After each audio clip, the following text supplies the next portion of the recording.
Ekornya panjang.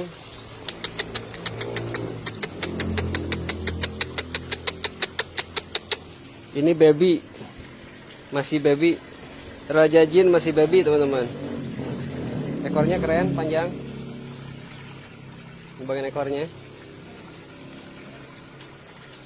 Ratu jinnya saya udah kasih mantra, jadi ratu jinnya itu nggak bakalan berontak, dia langsung diam. Lihat teman-teman, coba dikit. Aman, aman. Tuh, lihat teman-teman. Ini salah satu ratu jin teman-teman.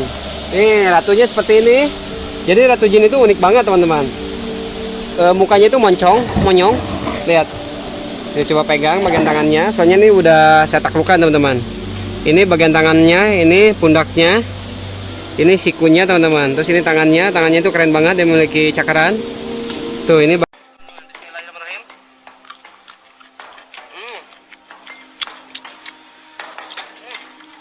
Ini kepala. Kita gerogot dulu bagian otaknya.